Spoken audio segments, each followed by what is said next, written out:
Well, hello, good evening, and welcome. This is going to be a real highlight and treat, I think, for you all this evening. We really do have a terrific panel. Just before we get into the discussion, I thought it would be worth doing introductions. I'm Mike Pegler. I'm a partner with PwC based in Silicon Valley. I lead our innovation and development team focused on the electronics value chain, and also happen to be our spokesperson for wearable technology, of which AR and VR is certainly fits into that group. So hopefully with mics in hand, we can go through our panelists, and what you'll hear as they introduce themselves is that we really are representing a very broad swath of perspectives. We've got individuals here who've worked for many, many years in dabbling in various areas of AR and VR on the R&D front, across multiple companies who've adopted the technology, sometimes on a shoestring, sometimes with deep pockets, and some who are now involved in VC and actually investing and really getting a glimpse of what is possible. So with that, Mohsen, I know you introduced yourself at the beginning. Is there anything more you'd like to add and tell us about your long-standing involvement with AR and VR technologies? Absolutely. And again, I have been with Siemens for 31 years, also an adjunct professor. I'm from Cincinnati, so at the University of Cincinnati. And I do a lot of work with graphics and AR and VR more recently, but mobility and wearable devices been doing for very many years, and again, head of R&D for this one particular division of Siemens. Great, thanks. And unfortunately, no class credits for attending this evening. Next, on to Nathan Christensen. Would you like to introduce yourself? Sure. I'm Nathan Christensen. I'm the manager at Orbital ATK of the Scientific Methods and Engineering Methods group. Some of my roles there are responsible with immersive visualization, which includes virtual reality and augmented reality and mixed reality methods. We're looking at methods of ways we can introduce that to engineers who are developing space products and some of our products.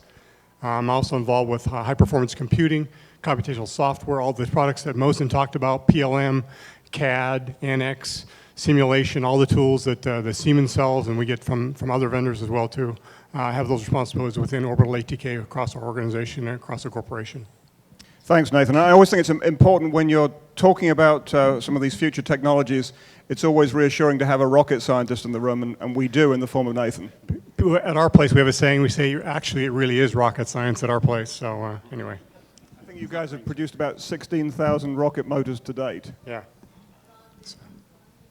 So on to our next panelist, Matt Meisnix. You have a very broad perspective here, and you've also worn two hats in the AR and VR space, so please introduce yourself. Yeah, at least two. So I'm a partner at SuperVentures. We're a new venture fund that focuses on seed stage investing for AR and some VR startups. So ideally, we would be the first check that a couple of founders would receive to try and turn their idea into a product. And we're fortunate enough, to be early enough in this industry to really get a good look at pretty much everything that's going on from chips to apps. Prior to this, I ran a research lab at Samsung, trying to figure out augmented reality, what it would mean for a company like that. And before Samsung, had my own startup doing augmented reality software. So poked around at a lot of stuff in this space and trying to solve a lot of problems, and now we're trying to fund those teams to try and solve a lot of the problems that are there. Great, thanks, Matt. And last but not least, Matt Camerite from Dacry. Matt, would you like to introduce yourself? Sure, I'm from Dacry. We're a provider of hardware and software for augmented reality specifically, and I've been working in AR for coming up on 6 years now. I was actually in an enterprise in a 30,000 person manufacturing company that was one of Dacry's first customers prior to coming over to join the organization, and then have gotten to be part of the wild ride of growing from 30 people to 350 over the course of the last 2.5 years. So while we still very much consider ourselves a startup, it's fun to look back on that entire journey and kind of how the marketplace has evolved. Great, thank you. So hopefully you'll agree we've got a great panel here. I'm going to take the prerogative of asking the first few questions, and then we do want to open it up for Q&A. So please be thinking of questions you'd like to pose to the panelists as well. So just to start off, PwC conducted a survey of about 120 US manufacturing companies in a report that we published earlier this year.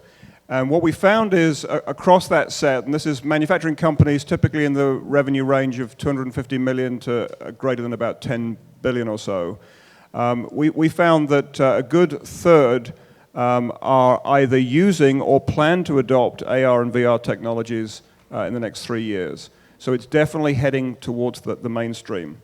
So, but based on that, we're seeing applications along the lines that Mohsen showed earlier, all the way from product development through operations use, service and maintenance, training, improving efficiency, improving operator safety, and so on. Let me ask the panelists, what are you seeing? Where are we with this technology today? So perhaps if we start off at the far end, Sure. Matt.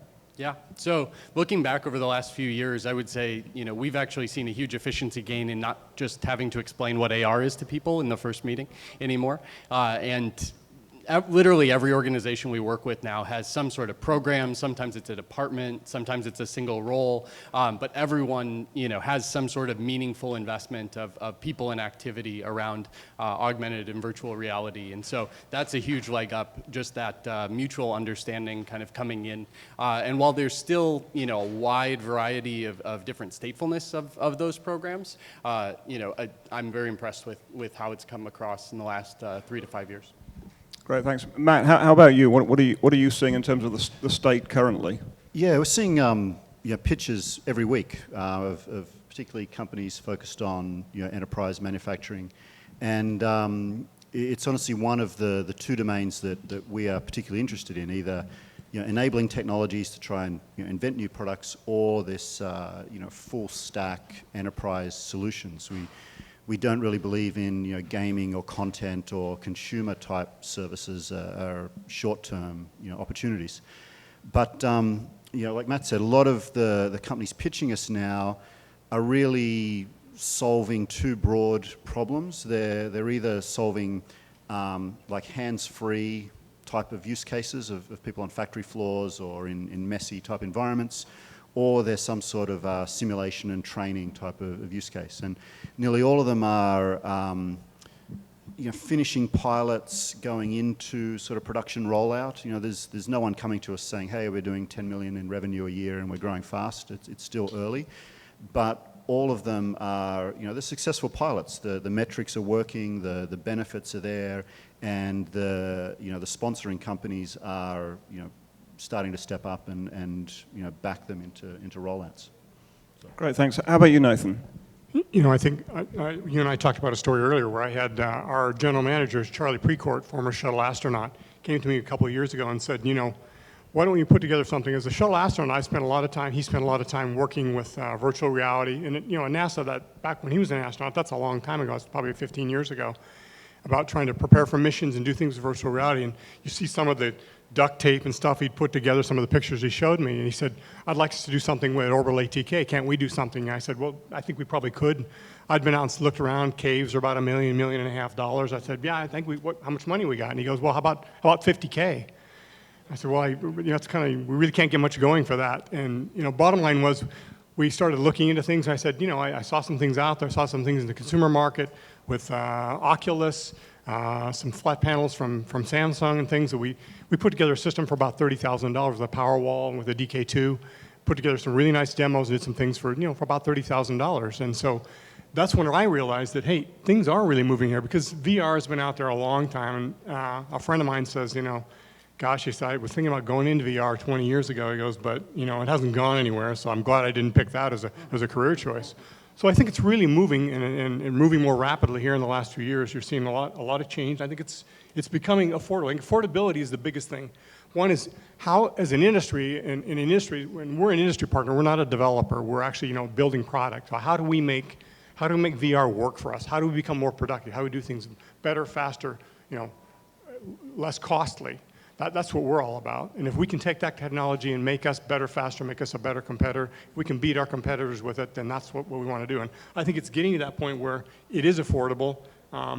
It's not just the big players, the Fords, the Boeings who are spending the millions of dollars. That some of the medium-sized aerospace companies like ourselves can get involved with this.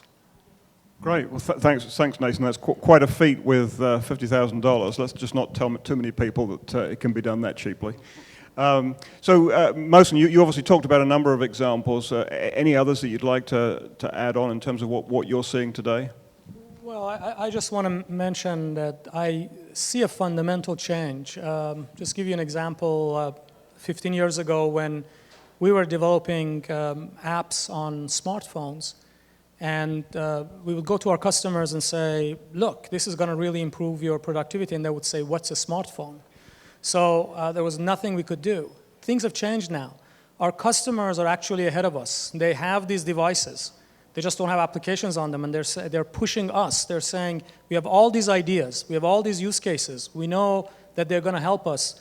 Please come and develop applications on these devices because we need them. And that is a huge change because we don't have to sell them on the idea anymore. We just have to create the right solutions for them. And that, I think, to me, is a huge opportunity in this particular area. Great, thank you. So clearly a lot of exciting things going on today.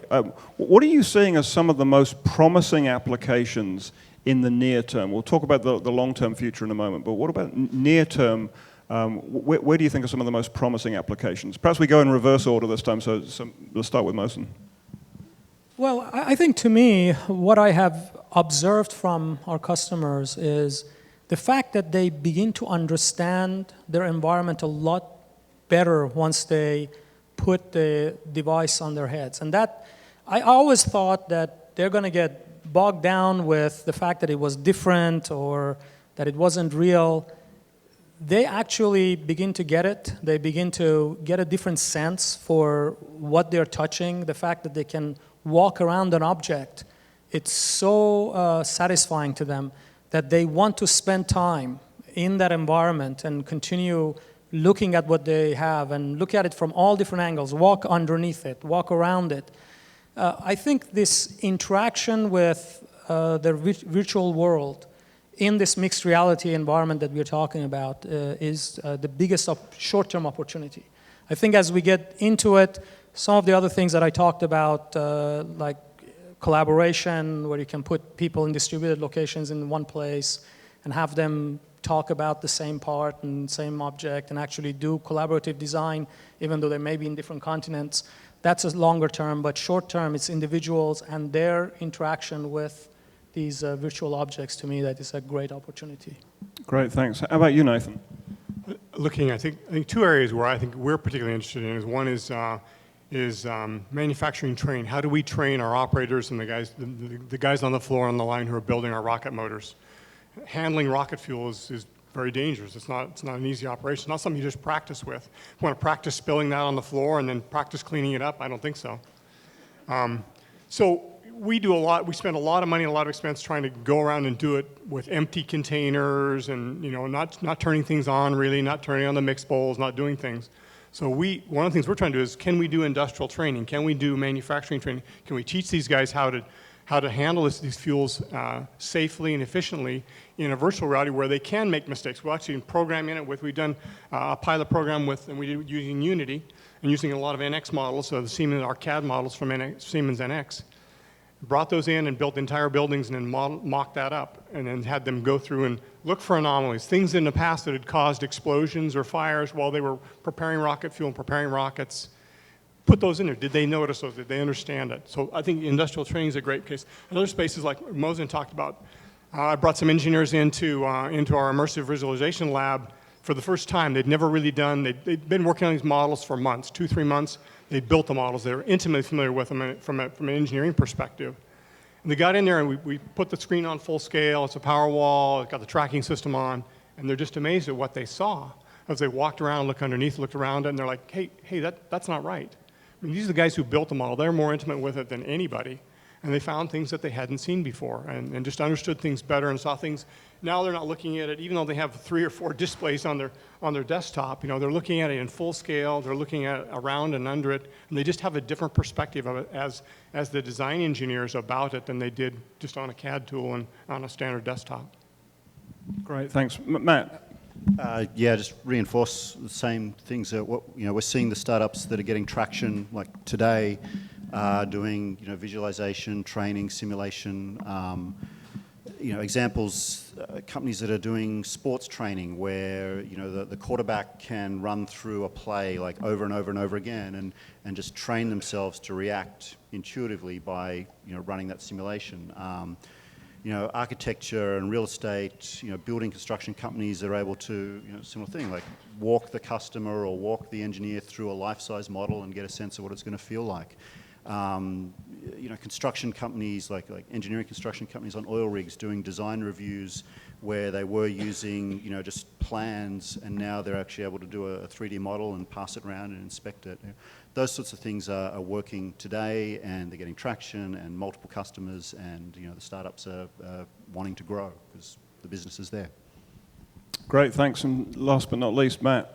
I'm going to go out on a limb and address this differently. What we're seeing today is actually very poor use case selection. Not from any of our partners, they're all brilliant. But what we're seeing in the market is a lot of people who are getting exposed to AR for the first time, getting exposed to some of these display capabilities for the first time, and they're picking things that are visually impressive, big complex 3D models, extended animation sequences, things that would probably annoy most 30-year experts on the job who are performing that task over and over again, or who have a huge variety of tasks to sift through and only so much attention over the course of a given shift. So I think where we see the opportunity is really around defining rules like where is there a really high cost of error, where is there something that's not repeated very often, somebody who's got to just manage thousands of different procedures or thousands of different pieces of equipment, and it's already a burden for somebody who's been doing it for decades, and then the bifurcation of the workforce only exacerbates that issue that's presenting itself.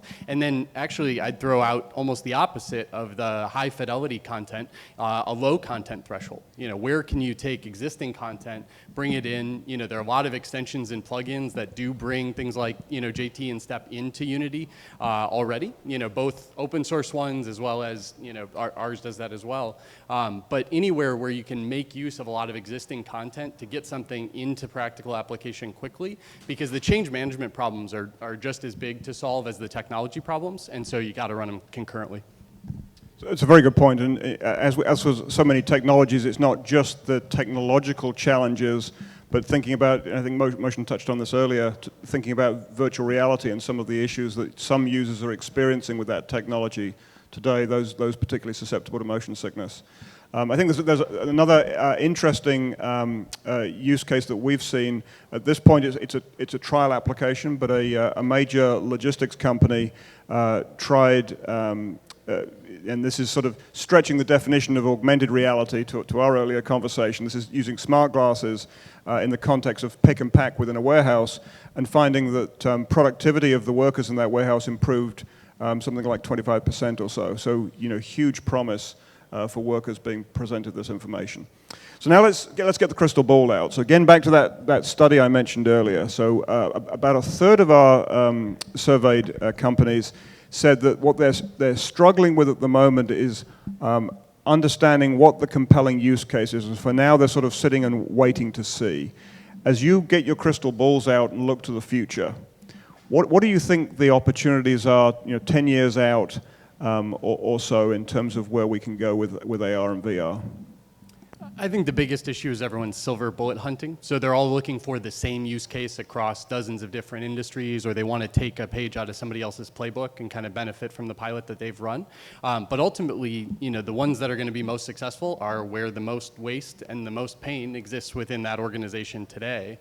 And a lot of the underpinnings of how you execute are very similar. So you can bring the program plan over, but trying to bring the use case over, I think, is going to cause more issues than it eliminates. Matt?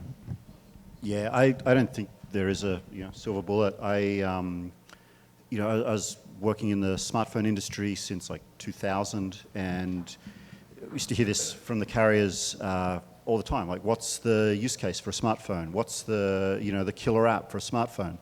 And there wasn't one. You'd say, look, it's the internet or something, general like that. And it turned out the internet was the killer use case for the smartphone, but it took an underlying platform to really come to life to really realize that potential. And I think for AR, VR, smart glasses, whatever you want to call it, between today and when that ideal platform comes to life, it's going to be lots of particular point solutions that solve a particular pain point that you have today. And when whoever it is, Apple, Magic Leap, whoever comes out with these glasses that we all want to buy, you'll then just start seeing all these apps and use cases and ideas come to life that no one ever imagined. I mean, in smartphones, I was like right there, like inventing this stuff, and none of us thought of Uber. We were all talking about coupons when you walk past Starbucks. And we're hearing the same sorts of cliche use cases for smart glasses today, and I don't know what the Uber of smart glasses is going to be. Just to add on to that, I think we're seeing sort of the opposite problem than the smartphone problem, which is everyone has too many use cases. They all have hundreds of things that they could do, and they call you for weeks after they first get exposed to it with things that you could potentially execute on. It's more of a question of prioritization than anything else. So don't want to give the impression of doom when there's actually a ton of opportunity.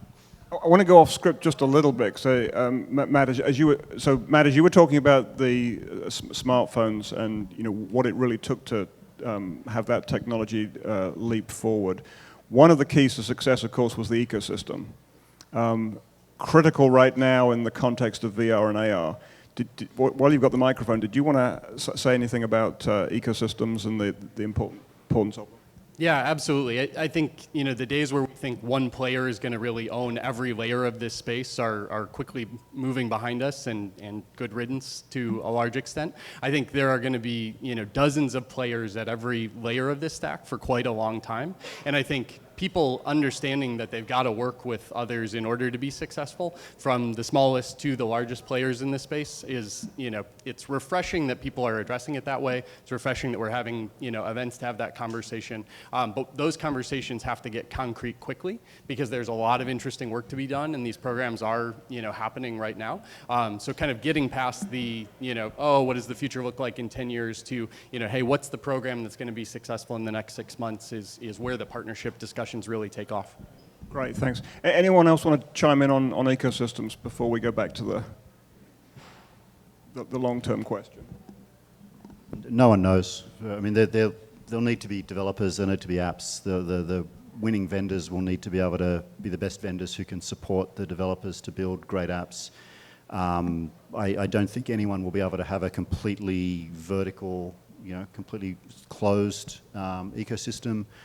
And I think it's largely going to come down to how many smart glasses sell. Like if it's if these devices sell similar to like a console market, like Xbox or something, then there just won't be enough units out there for a software developer to sell to one ecosystem. They'll need to sell their app across products. But with smartphones, you can focus just on iOS today, and there's enough iOS devices out there that you can build a good business just on iOS. You don't have to go horizontal. So I think that question of how the ecosystem is going to evolve is completely open today, and it's going to be years before we really understand how it's going to end up. Great, thanks. So, Nathan, back to the long-term view. What do you think we're going to see in 10 years or so? I agree with both Matt and Matt on this. I think there's parts of both. I think in order to get the technology moving, we need to pick things today that pay back. As a company, I can't go in and sell even more than $100,000 if I haven't got a good, solid business case and use case where we're going to save some money, it's going to make our product better, or we're going to produce a more reliable product out of it. So I got to find those use cases, and I got to get them to the forefront, or we're not going anywhere with our project. It's going to stop. It's going to die in the lab. It's not going anywhere. By the same token, 10 years from now, I don't know what's going to happen. I mean, like you said, Uber and whatever else, you're going to be yeah. I mean, there's going to be things out there we didn't think about, I'm sure, that are going to be there for sure. So I think I agree with both of you and both points you're made. So. Great. Well, thank you. We have to try and find something controversial for this panel. Just on one point on that, further on the ecosystem. If you are a developer or thinking of starting a company now, we'll get pitched by someone doing an enterprise or some sort of app for HoloLens or for Oculus, and generally we'll hear the pitch, and our response will be, look, do you think you can sell this app for $4,000 or $5,000? Because today, you just can't sell your app for 99 cents. You have to convince that customer to actually spend $3,500 on a piece of hardware to support your app. So that's kind of the bar today to get across for a developer. You need to think, is your app worth a customer buying the entire hardware stack to drive your app? And that's kind of the value threshold. Great, thanks. And Mohsen, anything would you like to predict what we're going to see in the future? I would be rich if I'm correct, but I think, I want to use the example of the phones. I don't know if you all watch any 80s movies, but the phones were like a brick, right? They were expensive and they were huge. What happened? I mean, besides the fact that we have the ability to communicate, they became cheaper, the form factor became a lot nicer.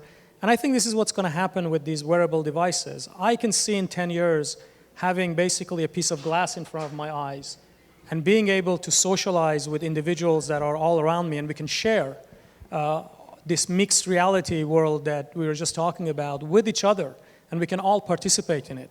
And I think it will be a very rich environment that people want to be in, and because it's affordable and because it's very normal, because it's a piece of glass, it's not some heavy, bulky device, and I think it will happen in 10 years because of, again, if you use the example of the phones and what happened to them. So that's my prediction. Great, well, thank you.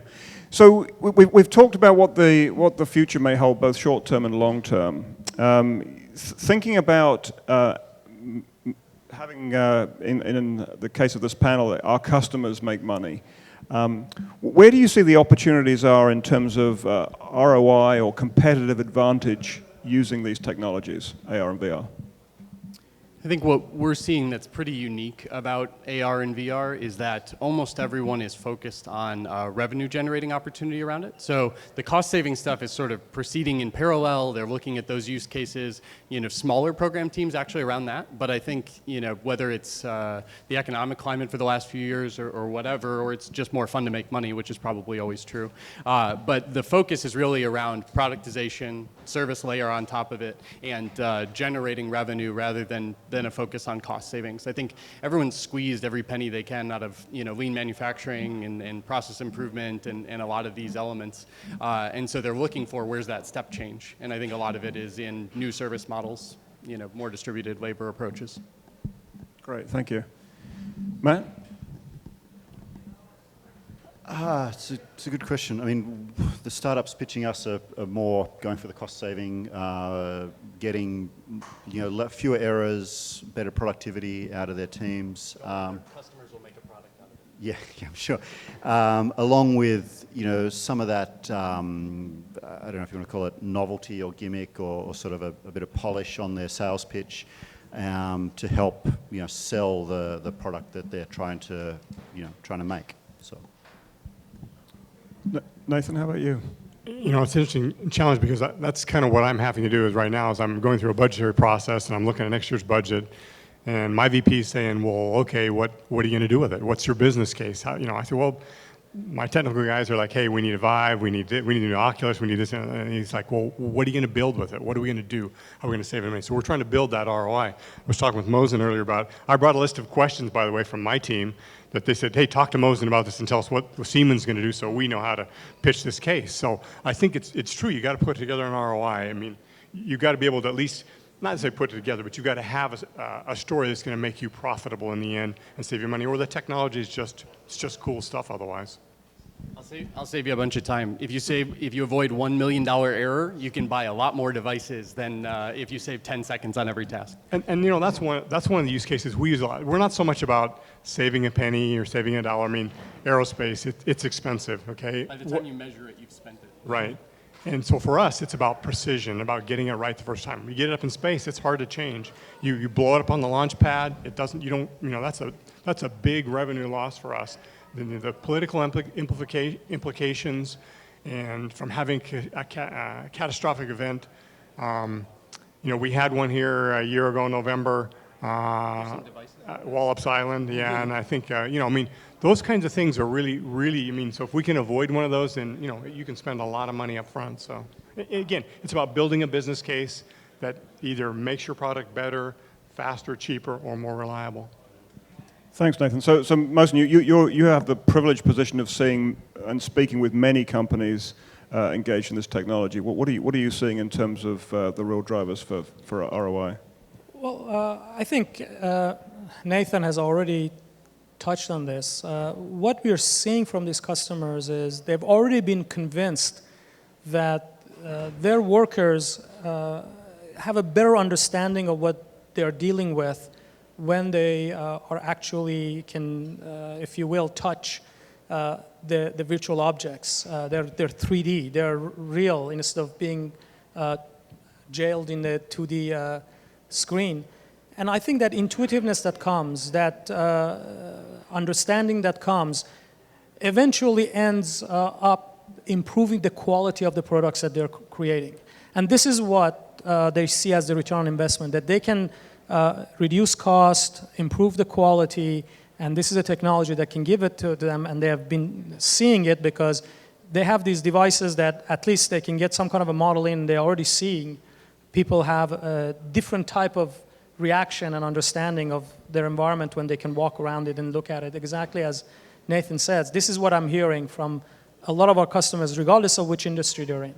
And I think it is a lot easier convincing them in this particular case of the return on investment than we have seen in the past. So I think it's a much easier sell, the way I see it with the customers, as far as their perceived ROI. And I think there are great opportunities when it comes to reducing costs and cycle times as it relates to product development, where you can actually share with a potential or sample customer base what the product may end up looking like, have the engineers look at it and do so in virtual reality versus the high cost of actually developing physical models as one simple example. And I know one of the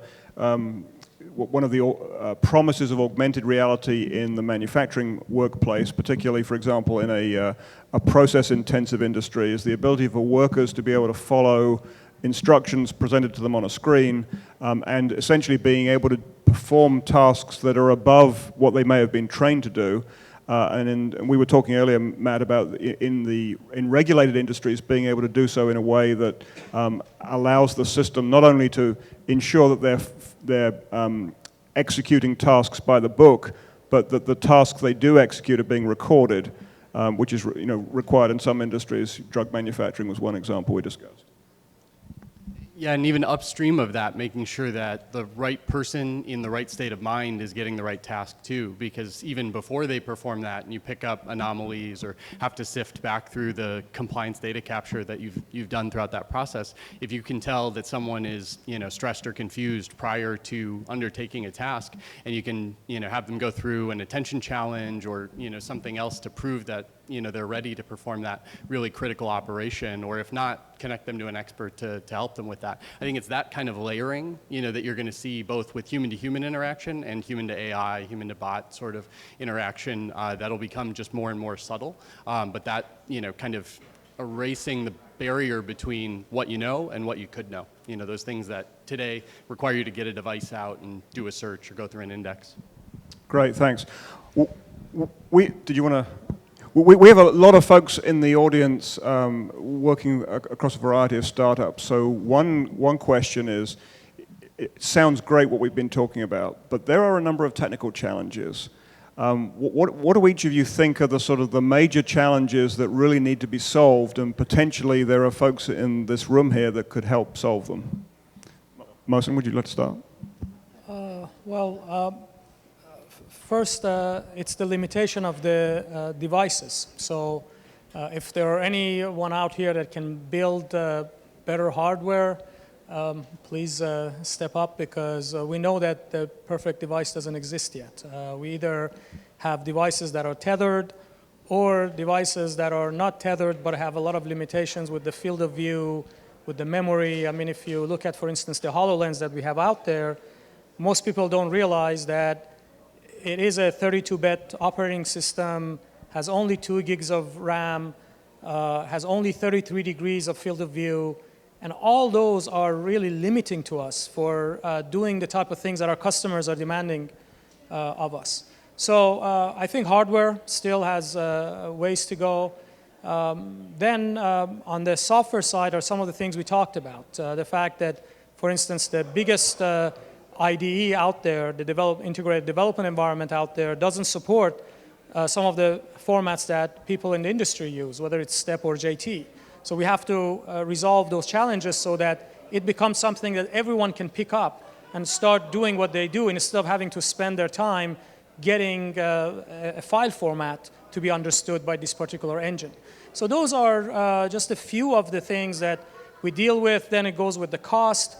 Just to give you an example, people say, well, the hardware like HoloLens costs a lot. But you got to realize, for virtual reality, you actually need a much better computer than you do for augmented reality. So it is amazing. Siemens, I mentioned to you, my division has 12,000 people. We could not find a computer, developer computer, that had the requirements that we needed for HTC Vive. We had to go and buy a new one because it needs at least NVIDIA GTX 970 graphics card. So the GPU has to be special, high-end CPU. It has to have at least, really for development, 16 gigs of RAM. Which developer has a computer with 16 gigs of RAM? Yes, servers do, but developers typically don't. Then it has to have a special video port, video out port, and so forth and so on. So you have to go and buy a VR-enabled PC to be able to do VR use cases. So you have all of these issues that we are trying to get around, and I think those are limiting us, but hopefully pretty soon they're all going to be resolved. We have a lot of very smart people in this room. Nathan, what are you seeing as some of the technical challenges? I think, as a company, we're end users. We're not really developers of this technology. We are really the end users. And so what we rely on developers and startups and smart people in that space. VR and AR are not our sweet spot. They're not our business. So having that developed for us, and one of the things that as we started, looking into more immersive visualization technologies, one of the things we found is there wasn't a lot developed. You really have got to go develop it yourself. So we'd like to use just like I use a CAD tool today, or like I use, an Office suite. I plug it in, install it, and my designers, my engineers, they just start using it. I don't want to have to sit and spend a year developing it and then say, well, you got to hold your head this way, and we have to reboot that every time. They don't want to do that. They want to be reliable. They just want to get in and drive it every day. And I think that's what we need is to get this technology to that point so people can just get in and drive it. I saw some stuff in Boston last week at a conference with Vuforia. And for the first time I saw something really move. People were able to build. I actually built myself just by building a CAD model and transferred it to Vuforia, built a virtual reality app within just like literally 3 minutes. So those are the kind of tool sets that engineers need to be able to use. They don't want to program it up. I mean, could they? Yeah, they could, but they don't want to do it. They have other jobs to do, things that are more important to the company, more of our bottom line. Great, thanks. Matt? Yeah, I've got a long list of ideas that if you came up to me tonight, I would write you a check tomorrow to fund. We touched on some of them. There's a whole bunch of hardware enablers from the optics, the obviously battery, the computer vision systems. A big one is input. Not only has no one solved it, no one really even knows how to solve it yet, what the solution will be. There's lots of great ideas, but no one's tied it all together. Industrial design, what the form factor is going to look like. How do you avoid the glass hole effect if you're going to wear it outside? Network infrastructure. We're going to, all these devices are pretty much single user right now, and we personally believe that they're mostly used as entertainment devices or marketed as entertainment devices, but it's when they become communication devices, when we can share our experience here in this space with someone in another space, is going to be incredibly powerful, and the communication industry is, orders of magnitude bigger than, entertainment. And that can be, helping fix a product, or it can be I'm traveling and I want to feel like I'm with my kids. So just in that, there's a whole bunch of different applications. There's network infrastructure. There's going to be routers and networks and things that need to be designed. If you're an interaction designer and you've got ideas as to how physical people and things should actually work with virtual things, we'd fund that sort of stuff. I don't know, it's a start. Audio still isn't really solved that well. Yeah, we haven't even touched the application layer yet, but there's just so many problems still to be solved that I would love to back. So ripe with opportunities. Matt, anything you'd like to add? Yeah, a huge and hearty amen, especially to some of the stuff that Matt highlighted. Infrastructure, may not be the sexiest area, but the scary secret of both of these industries, both AR and VR, is that all of these problems are going to get many orders of magnitude worse before they get better. So when you look at holographic data density and some of the display technology that's coming in subsequent generations of these devices, you're going to see somewhere between a 10,000-fold and a million-fold jump in data density, and a lot of these conversion problems have not been solved. And there's one model which is he'll give you ideas, and then you can go build companies around it. Same thing, I'll give you ideas, and then we'll acquire you as soon as you've solved those problems. Like there are lists and lists of those kind of things. A lot of conversion stuff, a lot of hardware optimization. I give appendages to see many more companies like Movidius tackling kind of the application-specific domains as well, because there's just so much to be done. Great, thanks. So hopefully people in the audience are taking notes, and we can come back with some solutions to these problems.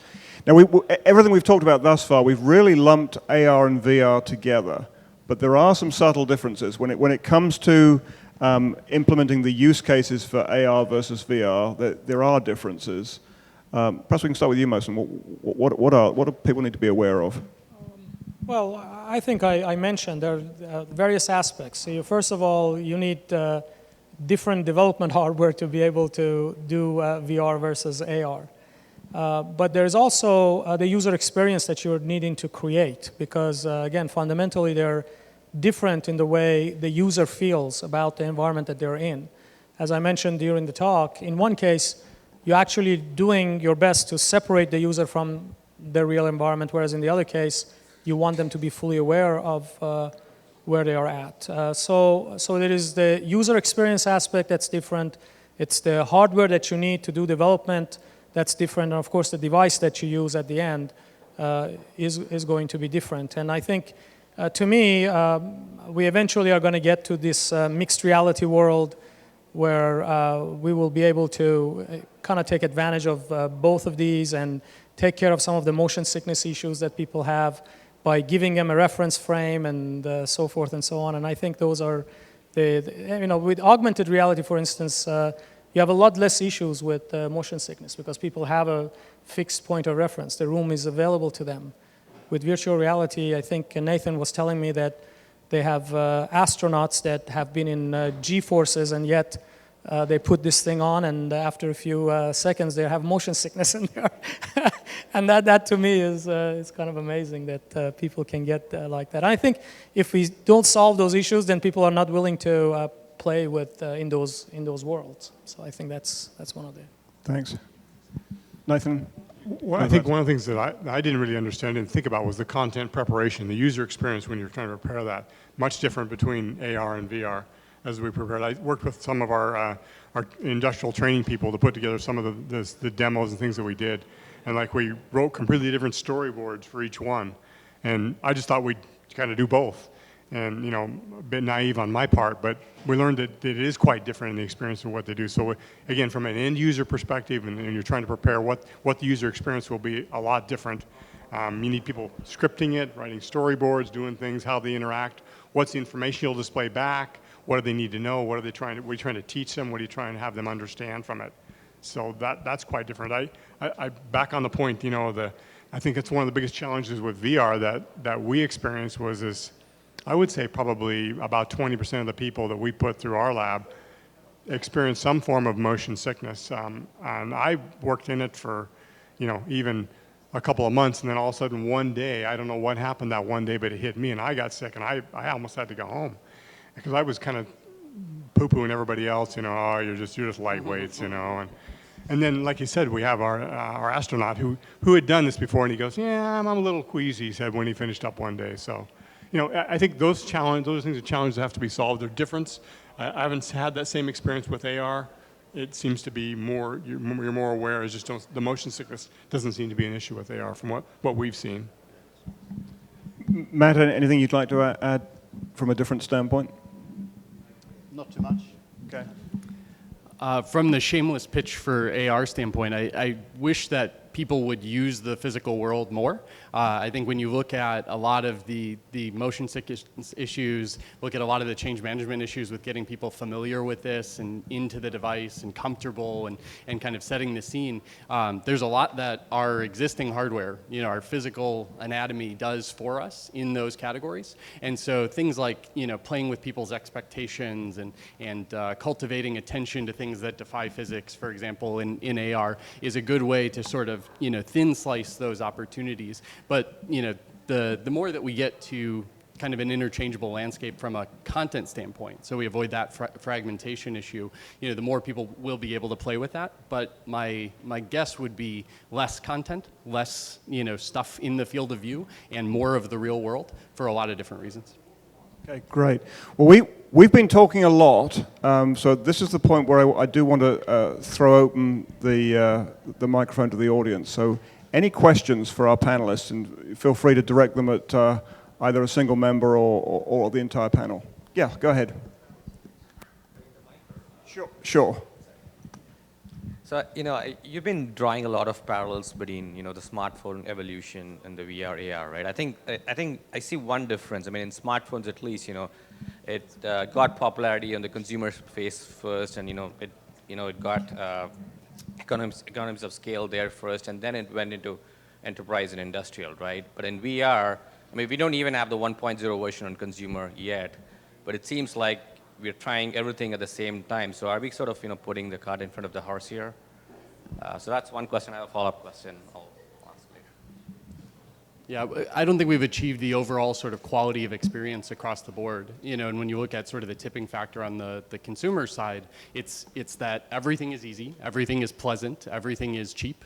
And until all those things are true, you won't see that volume of numbers. But I would highlight that, you save one worker's error that costs you $1 million, and, it can justify a heck of a lot of development energy that goes into that. So I think there are meaningful differences between the smartphone and AR and VR. Yeah, I disagree that smartphones were consumers first. The first mobile phones were, these big bricks that were car phones for doctors and lawyers and stockbrokers who could afford them. The first smartphones were like the Nokia communicator that kind of flipped open. Blackberries, they were all used by professionals first who could afford them and who could afford the data plan. And it wasn't until, well after the iPhone came out that they were a really popular consumer product. There's a lot of cheerleading around VR right now. People saying the Oculus, it's the iPhone of VR, and I think it's barely the Nokia communicator of VR. It's kind of the first product that kind of works, and it's all kind of there, but it doesn't do that great a job. And it's we're going to have to see our BlackBerry and sometime still before the iPhone comes about. So yeah, there's a lot of hype. There's a lot of parallels that are kind of stretched a bit thin, I think, but I do think it will eventually, the trend of history will be quite similar for eyewear and smartphones. I just want to add, I agree with you. As I mentioned before, the difference that I see is none of our customers could see a role for smartphone in their industry, right? People were using it, but to say I'm going to use a smartphone on the shop floor, they weren't talking about that. but they're talking about using AR and VR devices on the shop floor now. And they're, as I mentioned before, they're coming to us with their use cases. They know what they want to do, they just can't build it because they're not able to do it. And they're asking us to do it for them. So I think there is that difference, but I think there are also a lot of similarities with what that evolution went through. Great. Any other questions? Thank you. So you touched, but very briefly, on content, on the issue of content, and I'd love to hear more from the panel about, in the industrial sphere, where is this content coming from? How is this content managed? How is it going to be handled in a scalable way? Can you comment on that? Great question. Yeah, it's a tough problem. It's one of the list of my things I'd love to fund. A lot of content that exists today is 2D. It's images, it's words, text, and there is 3D content, CAD models and stuff. But there's no easy way for a regular person to capture and create 3D content, and that's a unsolved problem, massive opportunity for somewhere to solve. Phones will come soon with depth cameras that'll get a bit easier to scan things, but I don't think there is a really good solution today, and I think it's kind of up to the application designers to be creative. I think the chief problem is not conversion, it's a lack of an endpoint. So if we knew what we were converting to, if we had the perfect optimized format for AR, for example, all the I/O challenges were figured out, and you knew how to manipulate it, and you knew what the task sets were, I think the conversion gap would get closed very, very quickly, because a lot of people tend to work in that space because they want to take their existing libraries of content and make them useful. I actually think it's solving the low-hanging fruit stuff on UX and on I/O. And if we solve those two things, we'll have a much better standard to convert to, and then I think you'll see an avalanche of content. We have a plethora of 3D models already built of all of our products. They're sitting in the PLM system. They're all CAD models. They're all 3D. How do we get them out? How do we get them into VR? That was a bit of a challenge, even for the models that we built. We built a building. We put a propellant mixer in it. We put mixing with very complicated machinery in it. But it was a challenge to get it into Unity. It wasn't too hard. I mean, it took a few days, but there were formats to get it through. But it wasn't just a simple thing. It's like, we'll just do that. I think that's where JT and other contents. I mean, how do you get all that library? I mean, every company out there today that has product has 3D CAD data. No one's building 2D drawings anymore. They're doing 3D CAD models. So that's a huge, content library. You don't experiment when it takes 3 days to convert a model. Right. And so how do you get that, and how do you get to it fast and get it into VR, get it to AR? I think to be able to tap that is extremely important.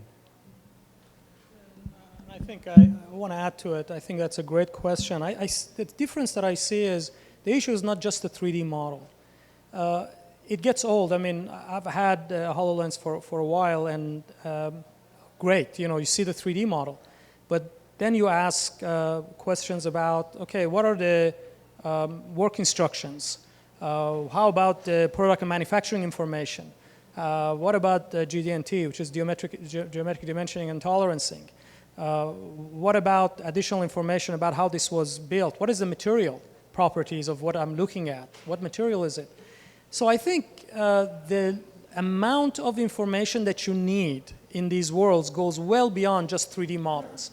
I actually think getting a 3D model on there is not as difficult as the fact people's expectations, because they want to see a lot more. They want to see a lot more information about that, and they're going to ask for it.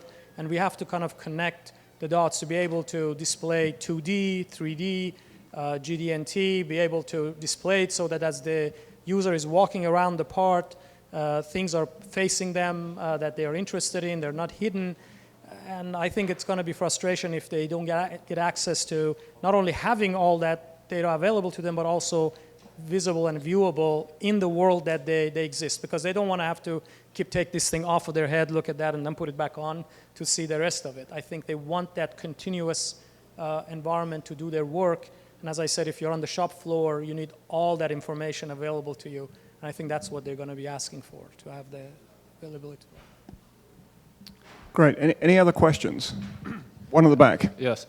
Good evening. My question is about the business landscape and what is the role of system integrators in bridging technologies to end users and applications? You know, is there an ecosystem that has room for more smaller companies like Siemens, but much smaller, to act as integrators or distributors in order to bring technologies into end-use applications where there's customization involved and highly, nuanced hybridization and connectivity and, kind of like a web of technologies necessary? And if y'all could speak on your perspectives on that marketplace. So role for smaller system integrators. Tricky question. I would say that there's actually a bigger opportunity for system integrators to find a niche and actually productize some of the consulting that you might currently view as a consulting opportunity. All those kind of network of apps and solutions and integrations, they aren't really there yet. It's kind of just a green field. So if you've got customers and they've got some opportunities that you think might be a good fit for a VR or AR solution, no one's probably doing it, and you've got a chance to maybe build that quite simple app and turn it into a product and sell it as a product and actually end up being in a possibly better place than time materials as a systems integrator. One area we're seeing really take off is where a systems integrator, small or large, has existing domain expertise, and they might not know AR very well, but they realize what they're bringing to the table with that domain expertise, and they're willing to sort of get down in the trenches quickly with the folks who are solving the technology problems to look at how do those match up. Where are the easy wins among that? And absolutely, we're seeing dozens of brand new, very small players be successful, as well as incumbents pick up a new skill set or acquire a skill set. I think we partnered with a number of smaller companies to help us, smaller, consulting and also with providers, like training providers. We actually had worked with one of them. All my programmers, none of them had ever done any gaming program. Surprise, surprise. And so we're like, well, yeah, we don't really know Unity, so we're not, we could learn it, but, yeah. And so, I think there are opportunities out there in a variety of ways for industrial companies like our own, for consultants and others to help out and to kind of bridge the gap, especially right now. We've got a couple more minutes, so question at the back there. Okay, that works too. Hey, Andrew from Apex. So I have a question. This is especially geared for Daiquiri, but up until this point, we've seen a lot of uptake by enterprise customers in assisted reality devices. So we're talking Google Glass, the Vuzix M100, like Mike, you mentioned, and Intel's Recon Jet. So looking forward at augmented and virtual reality devices, do you see these devices replacing the assisted reality devices? Or do you see them more sort of working alongside them due to price point or difference of vertical use cases? I'd say from the Daiquiri perspective, it depends a lot on the timeline. So a year from now, I think you still see a really fragmented device landscape. I think you've got application-specific stuff, like Google Glass with a, very light form factor, very light on, horsepower and battery life as well. But you look at what just a couple of years of development does, to all of those. But you'll still see sort of premium and even niche devices, which are just starting to sort of emerge right now. If you look at DoD or government-funded work, there's a lot of niche devices that nobody's ever heard of, but that have a very specific, robust set of capabilities for, that narrow use case. I think you look 5 years out, that fragmentation goes away. You start to see some of these display technologies become more ubiquitous, and you see, OEMs emerge. And then if you go 10 years out, I actually think you just get a vaccine of nanobots, and it goes directly into your visual cortex. Well, earlier you mentioned that this field is going to be sort of fragmented for a while, right? Like you're going to have a lot of players in all the different verticals and horizontals. So you see that actually going away in like 10 years or so? You think there's going to be like the Google nanobot or the Daiquiri nanobot that everybody just sort of injects in itself? I actually think more goes away than that. I think the entire enterprise gets distributed. I think once you have anybody able to do the thing that's both just within their reach and just beyond their reach, people's portability to different projects and different companies really takes another step change up compared to what we're already seeing. And then almost everybody's just independent with the hardware necessary to do the types of tasks they want to undertake. Thanks, great question. Go ahead. Yes, my concern is this very exponential technology with AR and VR. But I worry about in both techs and the colleges that it's lacking in the supply chain. Like they're still just doing 2D. How are we going to bring that whole workforce up to spec? Yeah, so I'm sorry, just to summarize the question. So the question was, what are we going to do as we think about the workforce required to operate in this technology, who, currently being trained in the art of 2D, I think was the way you put it. How are we going to bring that workforce along? I don't think 2D is going to go away. I just actually had a debate yesterday in our office about this. I mean, if you look at the real world, we're 3D people in a 3D world. We still write on paper. Sculpture hasn't replaced paper.